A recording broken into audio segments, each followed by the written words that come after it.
Bom dia, boa tarde, boa noite. Começamos aqui mais uma aula, talvez a mais polêmica até agora. E antes da gente começar, eu vou até deixar em tela aqui.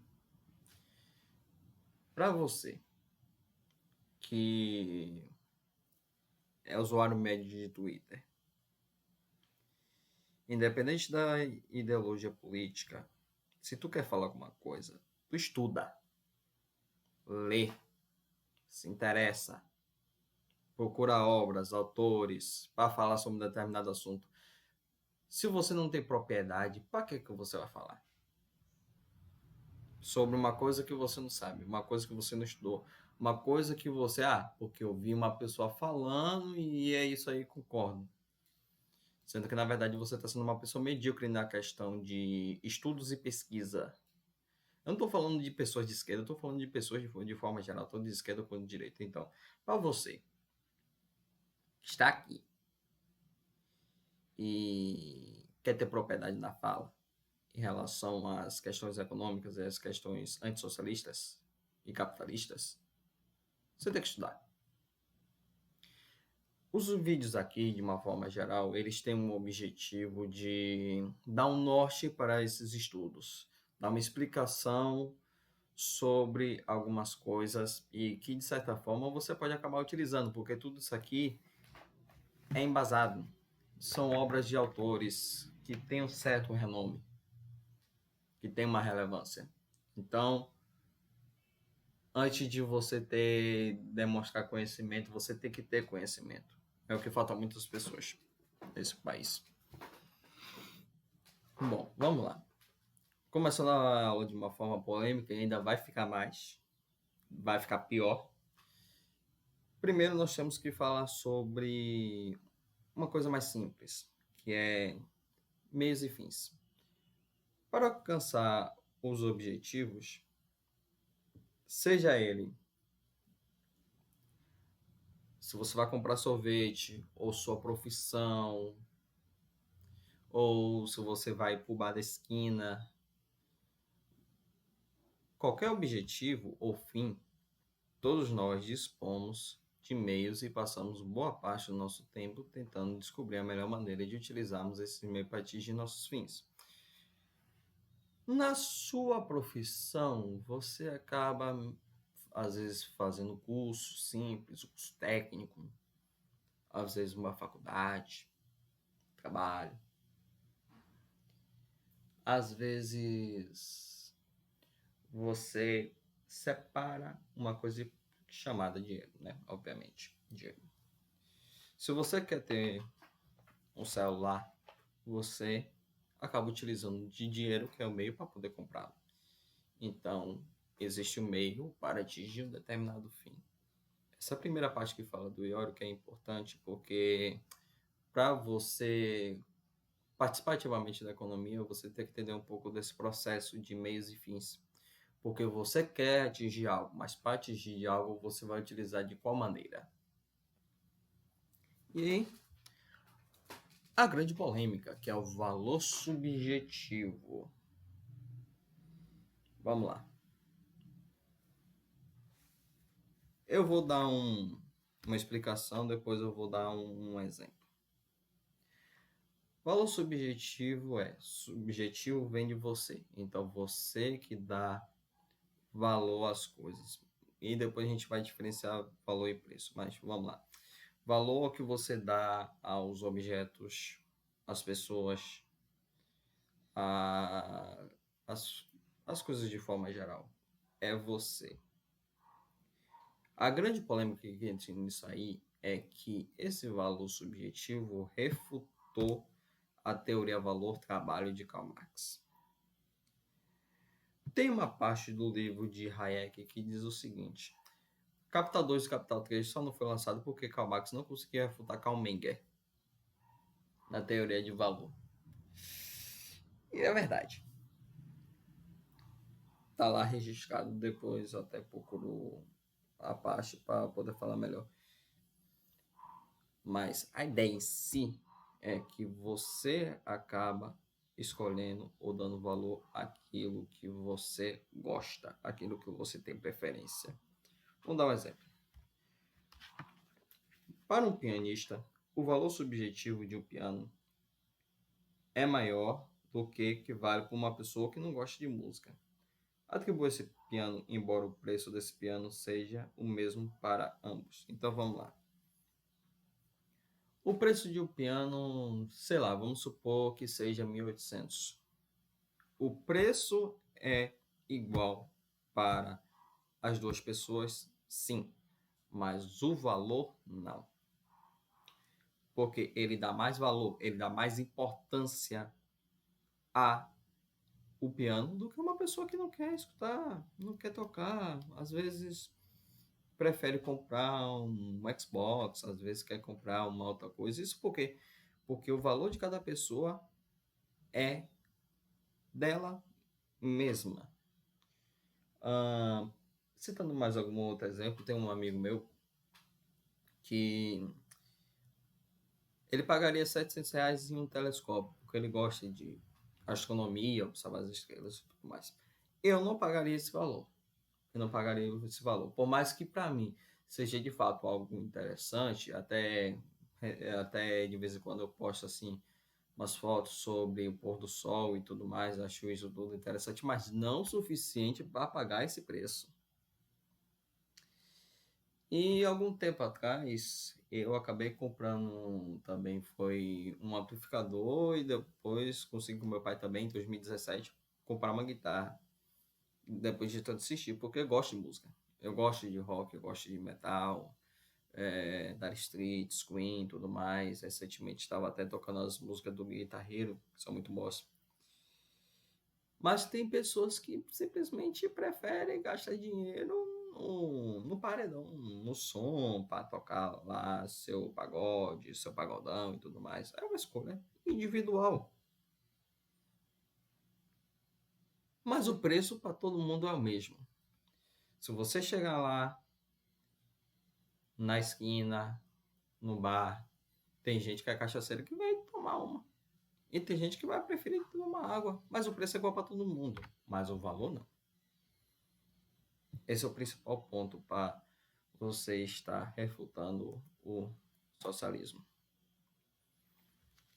Vamos lá. Conceitos de ação e escassez. Ao nos decidirmos por uma das alternativas, estaremos agindo, realizando uma ação. Toda escolha, portanto, envolve uma ação correspondente. A economia nada mais é do que o estudo da ação humana. Então vamos lá.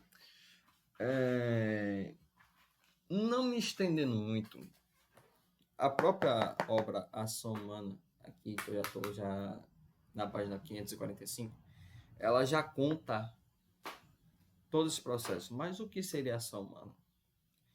É um estudo da área econômica praxeológica sobre por que as pessoas tomam determinadas atitudes. Tem pessoas que, por exemplo, pagariam para ir para o estádio de futebol. Já tem pessoas que preferem economizar dinheiro. Já outras têm um caixa mais embaixo, está com saldo devedor. Então, cada ação é individual. Ação econômica é individual. E principalmente o outro conceito que eu devo falar, que é a escassez. Nem todos, ou melhor dizendo, deixa eu procurar aqui.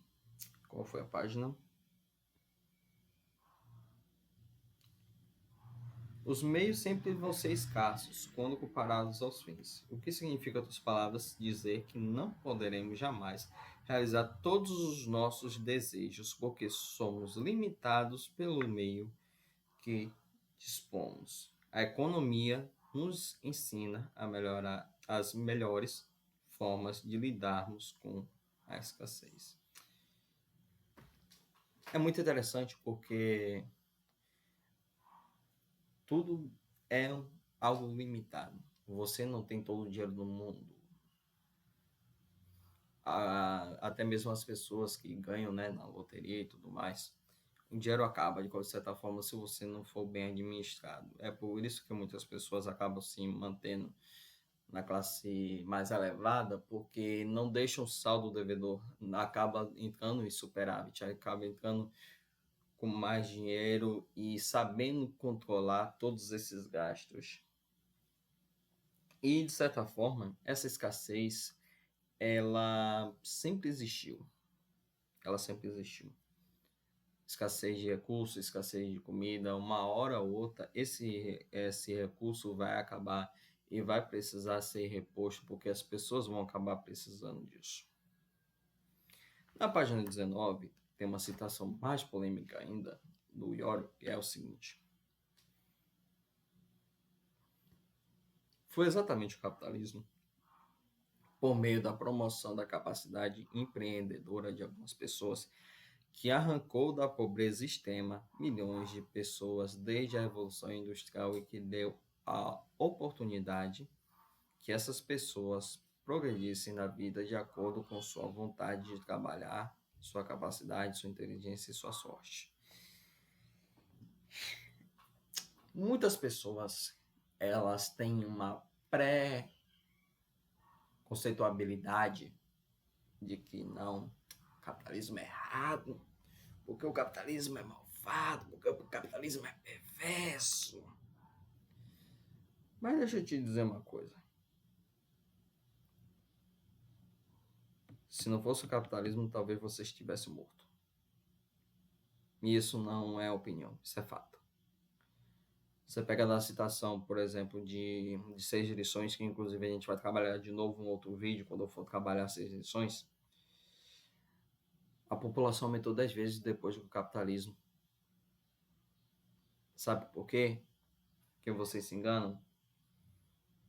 Porque no capitalismo em si, que pequenos empreendedores, pequenas pessoas fizeram produtos melhores e com preço mais baixo, dando oportunidade para várias pessoas poderem comprar esses produtos e assim melhorar suas condições de vida. A verdade dói, mas só que ninguém escuta ela. E principalmente professores de forma geral que não estão atentos a isso, cometem esses erros crassos de não, porque é culpa do capitalismo, meu sofrimento, ai meu Deus do céu, porque o capitalismo isso, o capitalismo aquilo. Mas sendo que, na verdade, se você está vivo, é por culpa do capitalismo. Mas se você não dá valor nenhum à sua vida, o problema é seu. Até porque o que dá valor à sua vida é você mesmo e não o seu trabalho, como diria Karl Marx. Mais um exemplo de refutação. E nisso nós temos também a... Eu pulei alguma coisa? Não, pulei nada não. A limitação das escolhas individuais através do socialismo. Onde eu achei essa polêmica aqui? Eu deveria ter preparado melhor.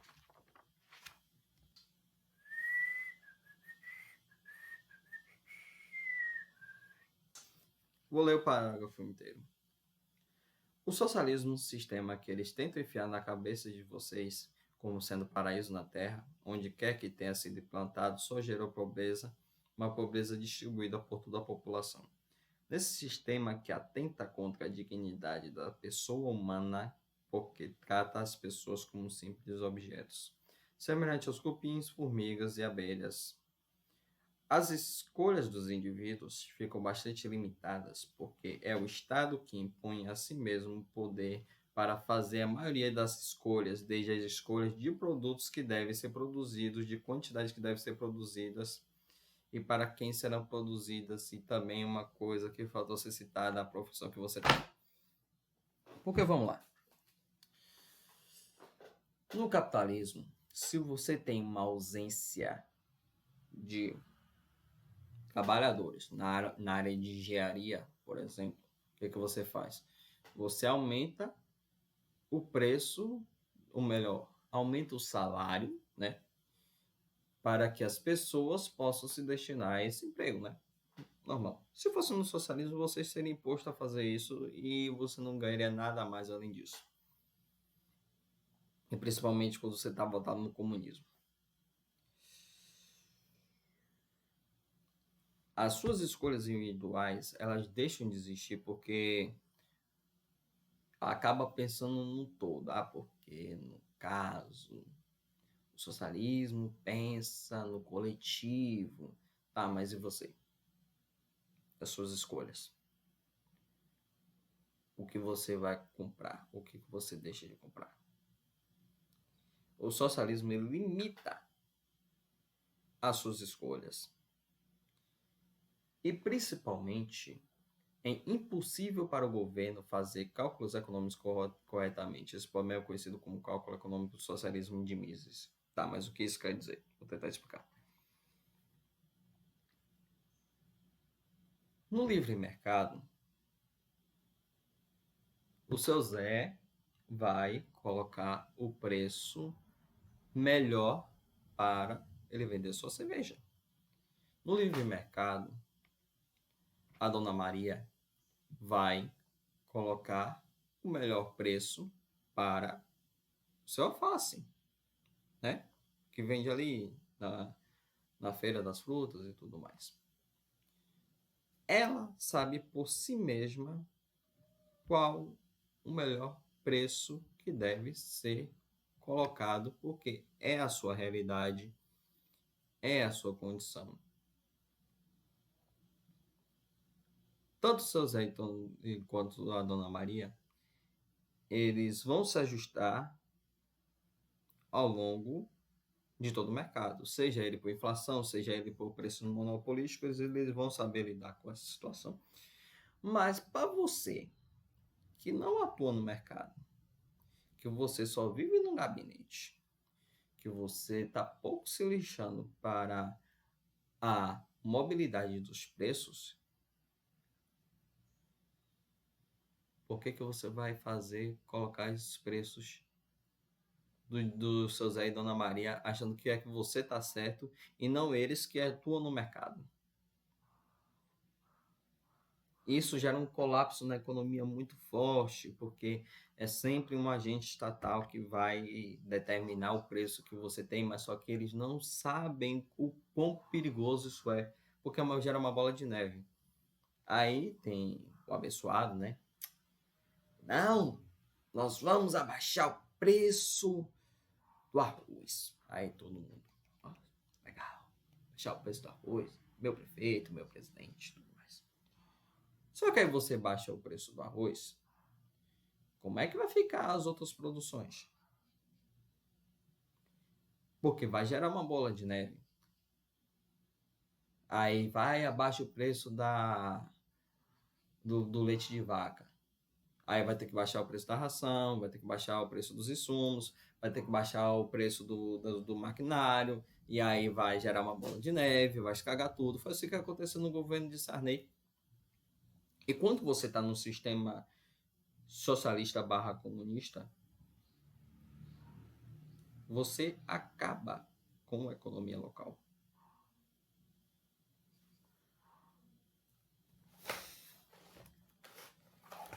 Ai, ai, ai, ai, ai, ai, ai, ai. E nisso, o Bertrand ele traz, para finalizar, uma definição sobre a economia, que é a ciência que estuda como utilizar recursos que são sempre escassos para atingir fins alternativos. E essa é a principal definição dele. E os economistas eles se preocupam em como esses recursos devem ser utilizados e como que sejam alcançados. Então, é basicamente essa a função da economia. Bom, é isso. Uma aula meio polêmica, meio pesada, mas ainda assim muito simplória. Esse é um tema, essa parte do livro é muito simples, muito fácil de fácil compreensão, mas às vezes as pessoas não entendem o que é simples, o que é